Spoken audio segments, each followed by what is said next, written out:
It's Friday, January 19th. I'm Tre'vell Anderson. And I'm Priyanka Arabindi, and this is What a Day, where we think that if any message could get aliens to avoid us here on Earth, it's probably a sign that says, visit Lexington, Kentucky. Yes, apparently the city recently revealed that they beamed that up to, I guess, the Milky Way, but don't nobody want to go there. Why are we assuming that the aliens read English?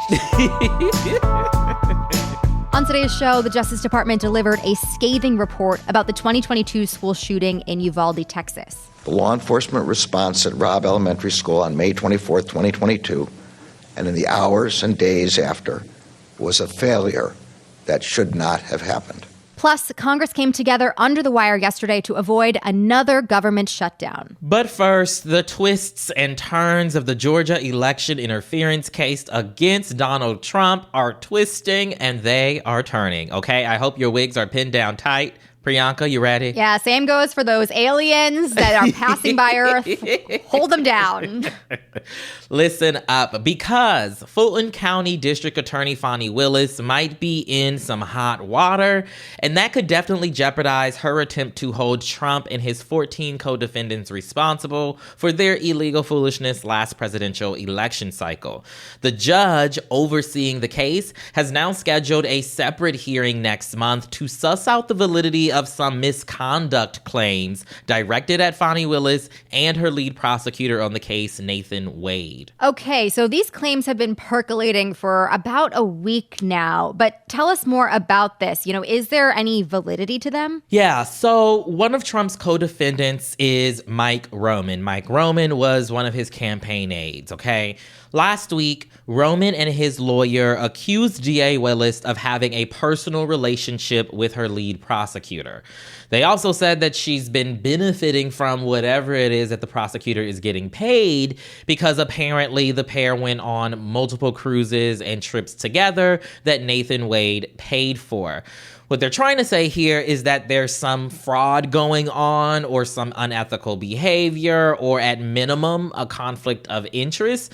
And they're trying to get the judge to disqualify DA Willis and her prosecutor Nathan Wade from the case in hopes of the entire thing being thrown out altogether. Let me see if I have this straight. Basically, they're saying that because, they have some kind of relationship that she, has gotten a dinner or a trip from this man who is being paid by her office, that there is some impropriety going on here. Yeah, they're basically trying to say that she hired her boyfriend to lead this case, and now her and her boyfriend are benefiting off of this case that is being funded by taxpayer dollars, right? Got it. But two notes here really quickly. One, there is no evidence, or there at least was no evidence submitted as part of the filing to substantiate these claims, right? So we don't want to rush to any conclusions yet. We know how this entire case has become super political, right? Right. And then number two, this is where the roller coaster of this case gets a little more soap opera-ish, because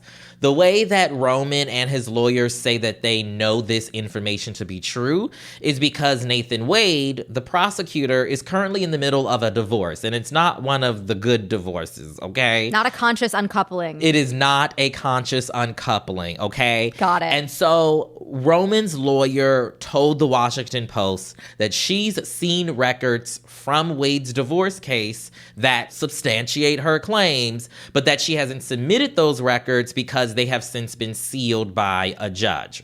And so now there's a coalition of media organizations that have filed motions to try to get those records unsealed. But here's also some other interesting info about this messy saga. Literally hours before Mike Roman and his lawyer filed their motion last week, DA Willis was served a subpoena by Nathan Wade's estranged wife for a deposition in their divorce case. Okay, my head is in my hands because this sounds like a total mess. Yeah. But I'm not 100% sure that any of it is anything other than messy. I don't know if there's actual impropriety here.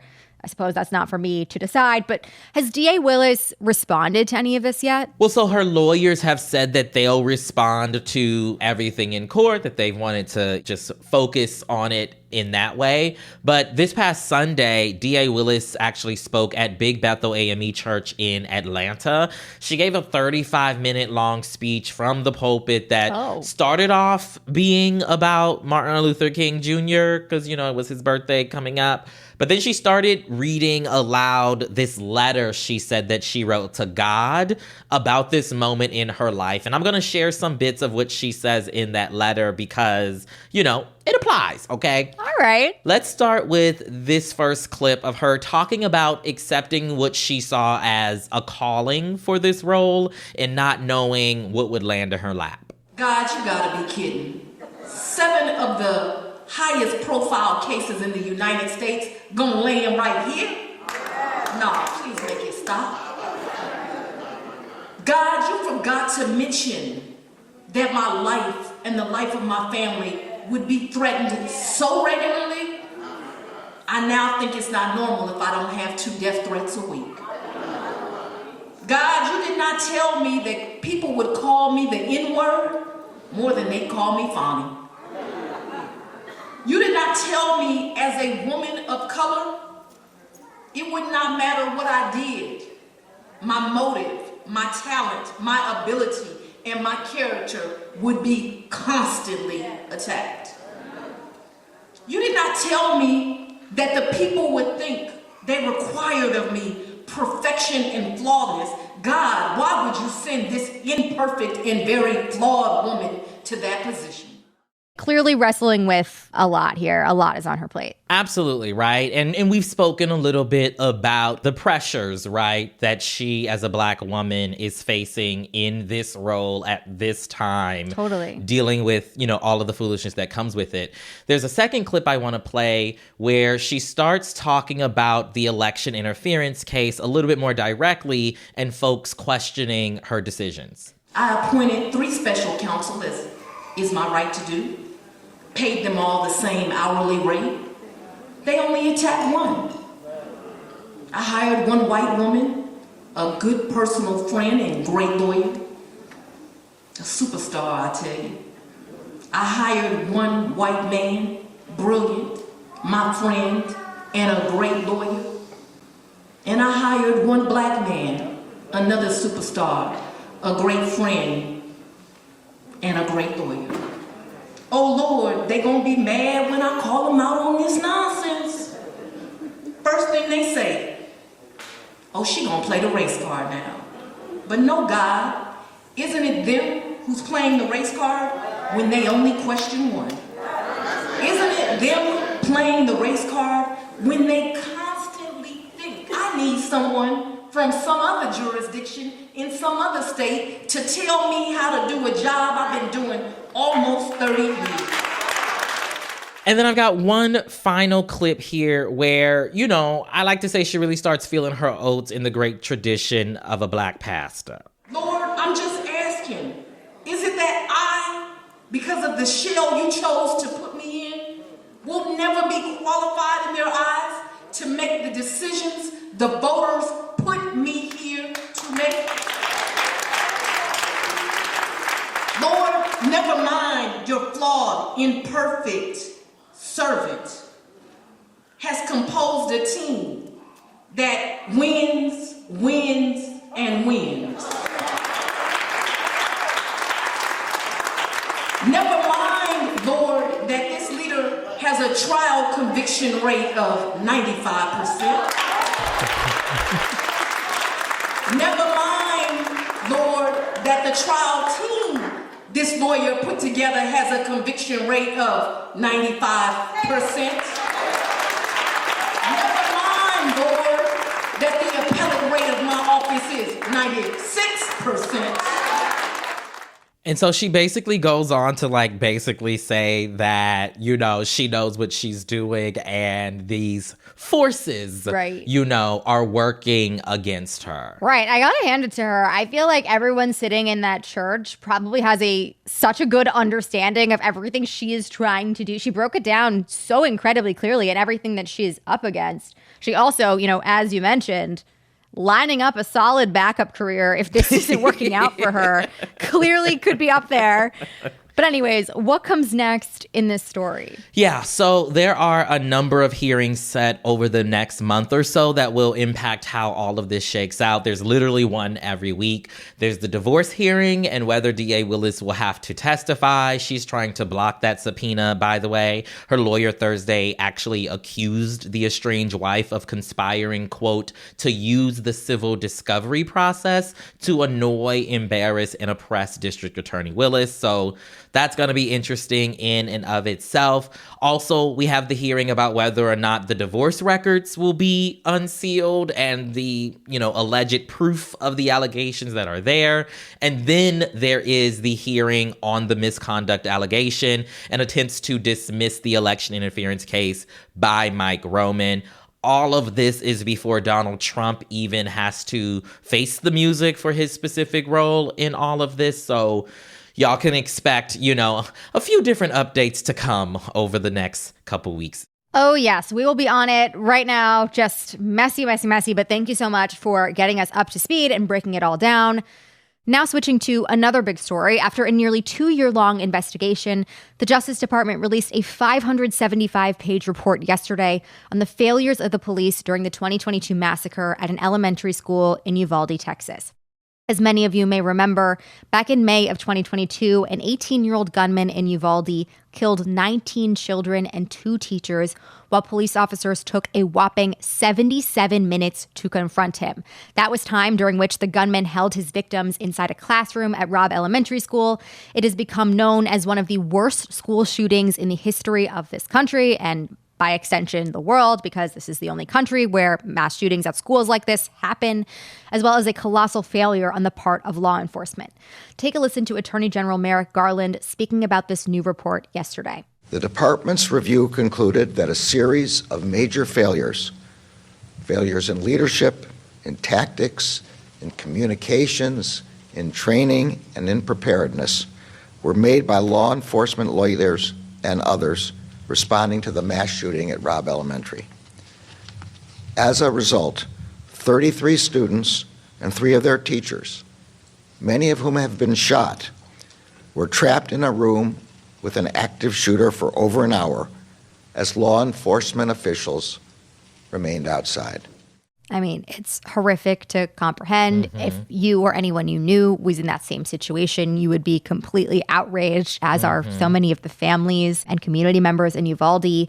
Garland went on to say that had law enforcement agencies involved followed the accepted practices and acted quickly to stop the shooter, lives would have been saved here. I hate to be that girl, but I feel like, a lot of us knew that, felt that, as information has come out, over the last year or so. A lot of the details, about this shooting were already known to the public. So I guess what more can you tell us about this report? What it was for? What, if anything, new we learned from it? Yeah, I mean, you're definitely right. We knew a lot going in. Back in July of 2022, the Texas House actually released a report that was pretty much echoed by the Justice Department's report, though, I mean, the DOJ's is in very painstaking detail. But this report is known as a critical incident review. It was initiated over a year and a half ago at the request of the former mayor of Uvalde.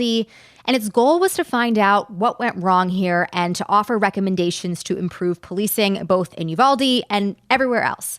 The most significant failure, according to this report, was the decision by local police officials to classify the incident as a barricaded standoff instead of as an active shooter scenario. That might sound like semantics, but in an active shooter situation, the protocol is an immediate aggressive response to take down the shooter.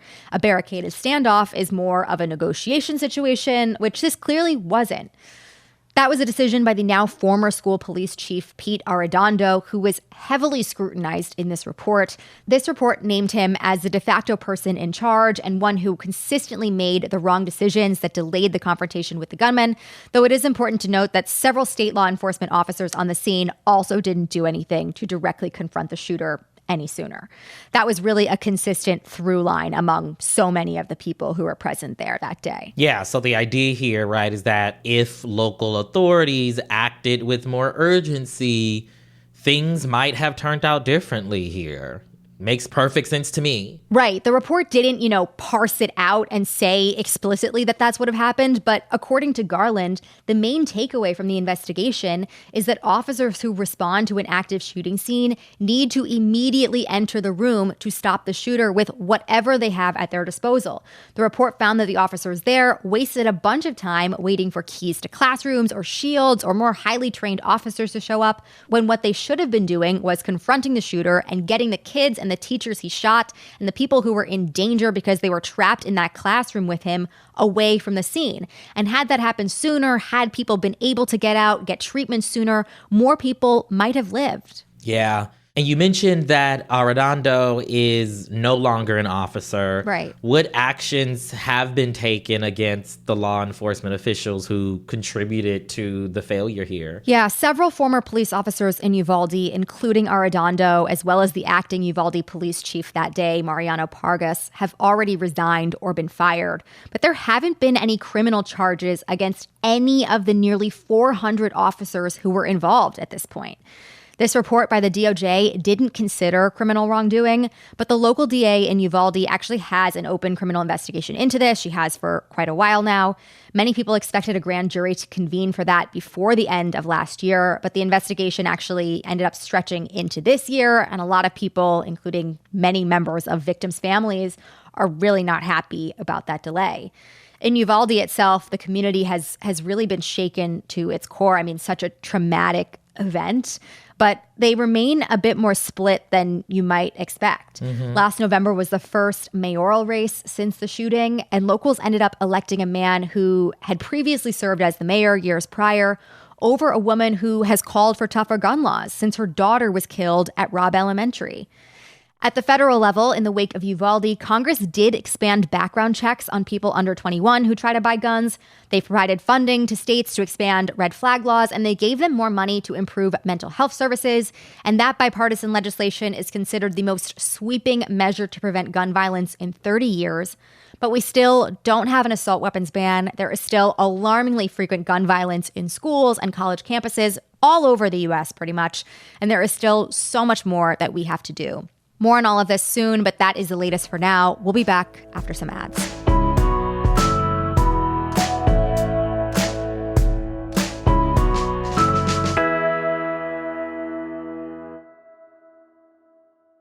Major phone carriers make you sign contracts with rigid data plans to trap you into a kind of forced phonogamy.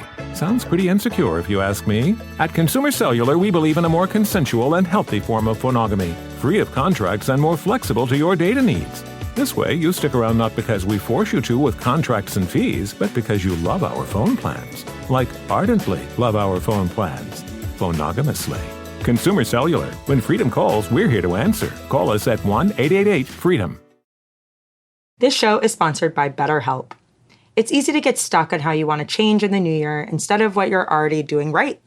Therapy helps you find your strengths so you can make resolutions stick. Yes, we have told y'all time and time again about the importance of therapy. And trust me, you're going to really want your therapy once we hit 2024. So just go ahead and get started right now, okay? Let's do it now, because it's looking like a roller coaster, you know? And if you're thinking of starting therapy, give BetterHelp a try. It's entirely online. It's designed to suit your schedule. Just fill out a questionnaire to get matched with a licensed therapist. Celebrate the progress you've already made and that you could make. Visit BetterHelp.com/WAD today to get 10% off your first month. That's BetterHelp, HELP.com/WAD. Angie's List is now Angie, and we've heard a lot of theories about why. I thought it was an eco move. Fewer words, less paper. No, it was so you could say it faster. No, it's to be more iconic. Must be a tech thing. But those aren't quite right. It's because now you can compare upfront prices, book a service instantly, and even get your project handled from start to finish. Sounds easy. It is, and it makes us so much more than just a list. Get started at Angie.com. That's ANGI, or download the app today. Let's get to some headlines. Headlines. Congress narrowly avoided a partial government shutdown set for tonight by passing a short-term funding bill yesterday. That bill heads to President Biden to sign into law. Here's Senate Majority Leader Chuck Schumer. The government will stay open. Services will not be disrupted. We will avoid a needless disaster. Money was about to run out for 20% of the government late Friday night, including funding for food and drug safety programs and transportation. But lawmakers were able to avoid disaster by avoiding the political disaster of the far-right House Freedom Caucus. They wanted to hold the bill hostage to get deeper budget cuts and a crackdown on immigration. So being able to pass a measure despite their objections is an absolute victory, but only a temporary one. It kicks the can down the road to early March, when funding is set to run out again unless Congress can extend a money lifeline again. Yesterday's bill was the third time in 4 months that lawmakers passed a stopgap spending bill, but the best scenario is that lawmakers agree to a permanent deal that funds the country through the fall. And then we can do this all over again right before the election. Can't wait. And in some more updates out of the Middle East, Pakistan launched retaliatory strikes on an Iranian village yesterday. This came after Iran launched its own attacks on the Pakistani province of Baluchistan on sites allegedly belonging to a separatist military group. Pakistan and Iran have long accused each other of harboring separatist terrorists, but their decisions to strike each other's territories over the last couple of days have really been unprecedented. It was Pakistan's first external land attack on Iran since Saddam Hussein's forces invaded in the 1980s. Of course, all of this has been stoking fears of further instability in the region and escalating conflict with the ongoing war of Gaza. And speaking of Gaza, Israeli Prime Minister Benjamin Netanyahu publicly rejected the idea of the creation of a Palestinian state in any post-war scenario. That is a very different statement than the U.S. has been calling for quite some time. Just let that sink in, especially with more than 24,000 Palestinians who have been killed and almost 2 million who have been displaced since this war started. But yes, it's a sign of a major rift between the U.S. and Israel, direct odds with the U.S.'s goals, and is a sign that the Biden-Netanyahu relationship is likely not doing so hot lately. Yeah. Thousands of anti-abortion demonstrators are expected to gather in D.C. today for the annual March for Life. Their goal is to pressure lawmakers and Americans across the country to see abortion as immoral, even though perhaps they should be looking in the mirror and minding their business. Who knows? But this march has been held every January since 1974 on the National Mall, and it's the second year it's been held since Roe v. Wade was overturned. Organizers anticipate 50,000 people will be at the rally, and twice that number will march. Among those set to speak at the rally include House Speaker Mike Johnson, former NFL player Benjamin Watson, and some other folks. Literally, who are any of those people? I mean, Mike Johnson, fine, but no one knew him 3 weeks ago. Benjamin Watson, never heard of him in my life. Yeah. Okay. We don't know any of these. What a hot ticket they're running over there. Anyway, though, in related news, abortion rights groups in Missouri formally launched an effort yesterday to place a constitutional amendment on the 2024 ballot.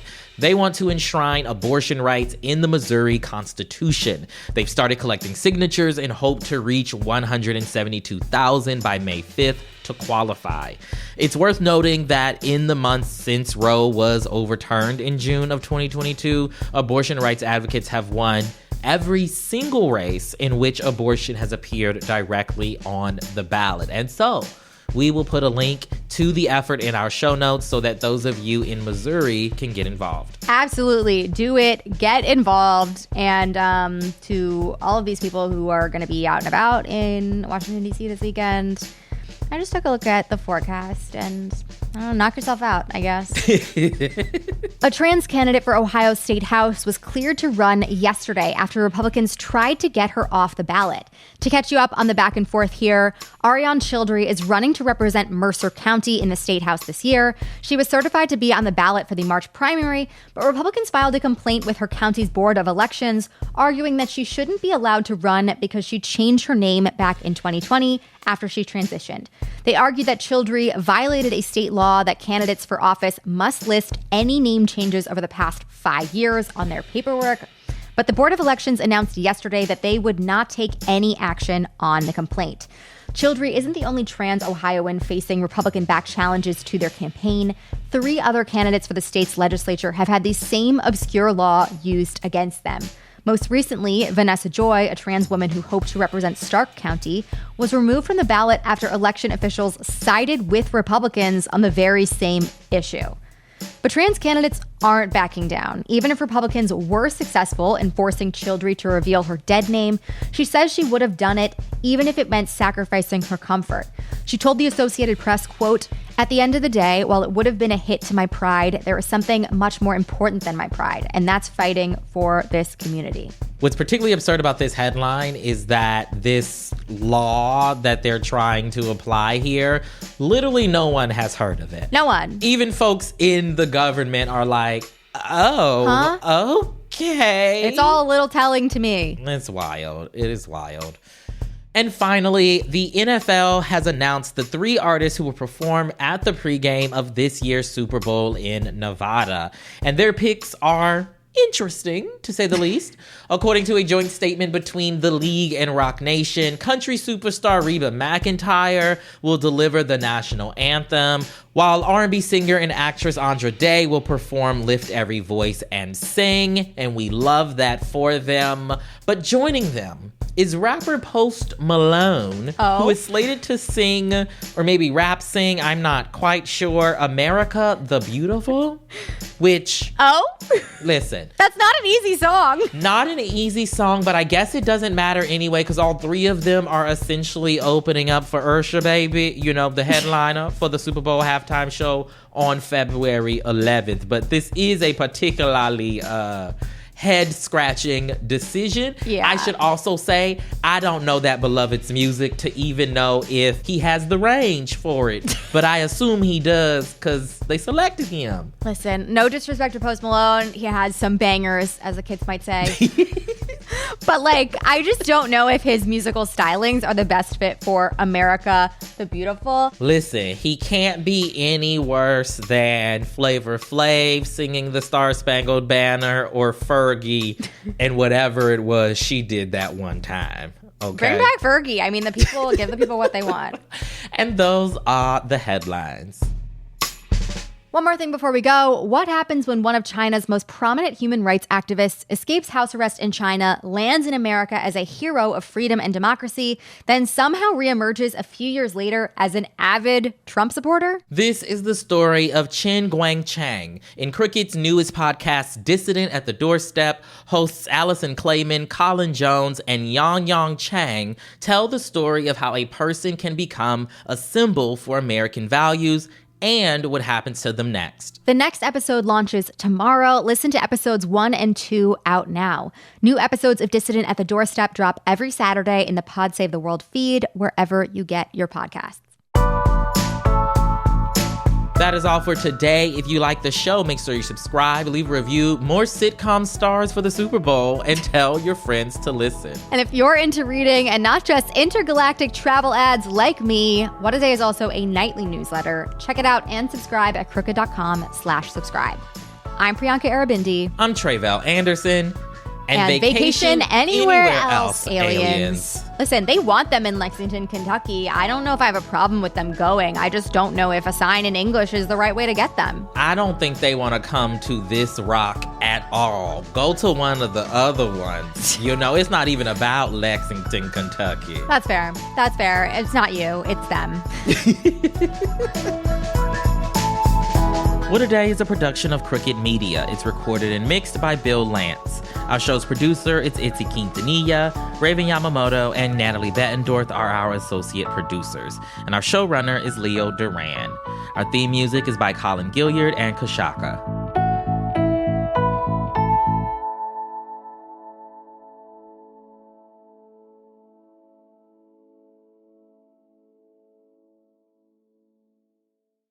You can start your day off right when you find a professional on Angie to get your plumbing right first.